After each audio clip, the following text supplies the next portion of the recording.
समाज के हर तबके से, हर वर्ग के लोगों से मेरा मिलना होता है। चाहे वो व्यापारी हों,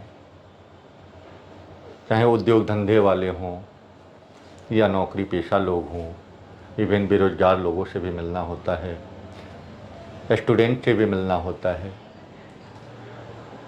जब उनसे बात होती है और उनकी असफलताओं को सुनता हूँ, कारण पे विचार करता हूँ, तो एक बात सामने आती है। वो ये है कि वह व्यक्ति असफल इसलिए है क्योंकि वह अपने आप को बदलना नहीं जानता। जिसने भी अपने जीवन में अपने आप को बदला, सफलता उसको मिली है। आप इतिहास की पुस्तकों को उठा के देख लेना, आस पड़ोस के सफल व्यक्तियों को उठा के जीवनी को देख लेना, उनके दिनचर्या को देख लेना।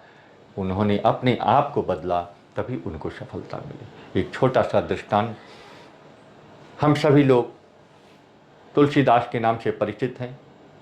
तुलसीदास जी ने एक रचना रची जो आज महाकाव्य है, जिसको हम लोग रामचरितमानस के नाम से जानते हैं। तुलसीदास जी ने ये रामचरितमानस कैसे लिखी और कैसे अपने आप को बदला, इसको समझिए। एक बार उनकी पत्नी मायके गई हुई थी और आधी रात को उनको अपनी पत्नी से मिलने का विचार आया। लेकिन उस समय इतनी बारिश हो रही थी कि बारिश में निकलना मुश्किल था। बट हिम्मत करके वो निकले बारिश से और रास्ते में नदी को पार करके अपने पत्नी के पास छत पे सोई हुई थी वहाँ पहुँच गए।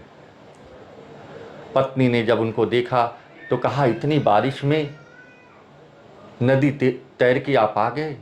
अगर इतना ही प्रेम आपको भगवान में होता तो जरूर आपको भगवत दर्शन हो जाते।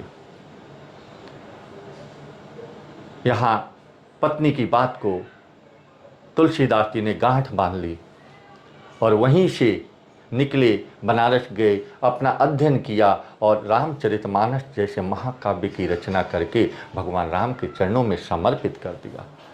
जब वह रामचरितमानस लिखना शुरू कर रहे थे या उसके पहले प्रकृति, जब उन्होंने अपने आप को बदलना शुरू किया तो देखो प्रकृति ने भी उनका साथ दिया। आप जब उनके जीवन चरित्र को पढ़ते हो तो उनको कथा में एक भूत ने बता दिया कि हनुमान जी यहाँ बैठे हैं, उनसे मिलो। तो प्रकृति, जो व्यक्ति अपने आप को बदल देता है उसको प्रकृति साथ देती है, उसके साथ प्रकृति आ जाती है, उसके साथ भगवान का आशीर्वाद आ जाता है।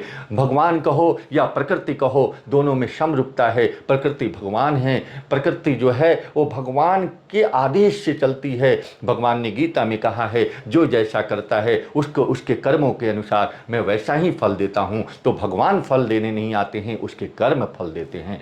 तो कर्म अच्छे करने हैं तो अपने आप को बदलना होता है। बहुत सारे लोग होते हैं जो हर समय बोलते ही रहते हैं, लेकिन वो जीवन में सफल नहीं हो सकते क्योंकि वो मौन होना नहीं जानते हैं। जो व्यक्ति जीवन में मौन को धारण कर सकता है वह व्यक्ति जीवन में सफल हो सकता है। जहाँ जितनी ज़रूरत है उतनी ही बोलो। आप कभी कभी इतना ना बोल देते हो कि झगड़ा हो जाता है, तो वहाँ सफलता असफलता में बदल जाती है। मैं एक उदाहरण के माध्यम से सुनाता हूँ कि अगर कहीं पे किसी व्यक्ति अपना चर्चा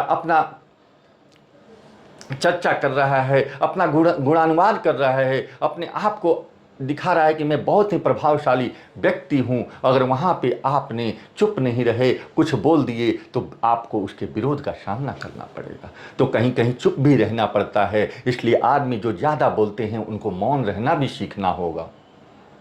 कहीं झगड़ा हो रही है, आप उनको जानते नहीं हो, पहचानते नहीं हो, बीच में बोल दिए तो झगड़ा आप पे आ जाएगा। तो मेरे कहने का मतलब है कि अगर आप ज़्यादा बोलना जानते हो तो मौन रहना भी सीखो। यही तो बताना चाहता हूँ कि सबसे पहले अपने आप को बदलो। देखो जीवन में सफलता आपके पास आएगी, नहीं आई तो फिर कहना। तीसरी बात मैं आपको एक बताना चाहता हूँ कि जब जीवन में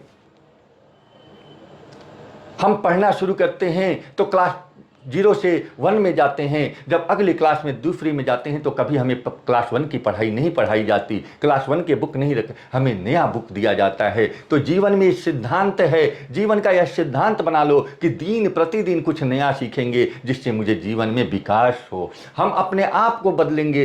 हो सकता है बहुत सारी जानकारी मेरे पास नहीं है, जो अगर कोई कुछ बताता है तो उसको ग्रहण करेंगे, अपने आप जीवन में उतारेंगे और अपनी सफलता की बुलंदियों का परचम लहराएंगे। कोई भी व्यक्ति ऐसा नहीं होता है जो सफलता नहीं प्राप्त कर सके। आपने सुना होगा, न्यूज़पेपर में पढ़ा भी होगा कि बहुत ही गरीब घर का व्यक्ति बहुत ही ऊंचे पद पे पहुंच गया। तो क्यों पहुंचा? उसको सोचो, उसने अपने आप को बदला, परिस्थितियों से सामना किया, परिस्थितियों से लड़ा और आज वो सफल हो गया। बहुत सारे ऐसे लोगों को भी सुनोगे कि बहुत बड़ी बड़ी डिग्री मिल ले ली, बाद में अंतोगत्वा भगवान के शरणागत हो गए। क्यों हो गए? उन्होंने अपने आप को बदला। तो अपने आप को बदलो, अपने इंद्रियों पे कंट्रोल रखो और भगवान पे विश्वास रखो। जिस धर्म के हो, भगवान तो एक है। आप जिस धर्म के मानते हो, आपको जिस नाम की शिक्षा मिली है उस पर विश्वास करो। जीवन में आगे बढ़ने से कोई नहीं रोक सकता। चाहे आप व्यापारी हो, चाहे आप रोजगार करते हो या नौकरी करते हो, आप सेल्स में हो, अपने आप को बदलो, अपने आप को जीवन में नई नई चीज़ों को सीखो। देखो, सेल्स में सफलता मिलेगी। कोई ऐसा चीज़ नहीं है, कोई ऐसी प्रकृति की चीज़ जो दिखती है वो सबके लिए है। ऐसा नहीं है कि वो किसी पार्टिकुलर व्यक्ति के लिए उस प्रकृति ने बनाया, इस परमपिता परमात्मा ने बनाया, नहीं, वो सबके लिए उपलब्ध है। जैसे सूर्य की रोशनी सबको मिलती है, जैसे वायु सबको मिलती है, वैसे प्रकृति में जो भी रचना रची है वो सबके लिए है। बट उसमें हमें अपने आप को पात्र बनाना है, उस योग्य बनाना है। अगर मेरा पात्र ही लोटा है तो हम गंगा जल लोटा भर के लाएंगे। अगर हमारे पास बाल्टी है तो हम बाल्टी भर गंगा जल लाएंगे, बाल्टी भर दूध लाएंगे। जैसी हमारी पात्रता होगी वैसे हम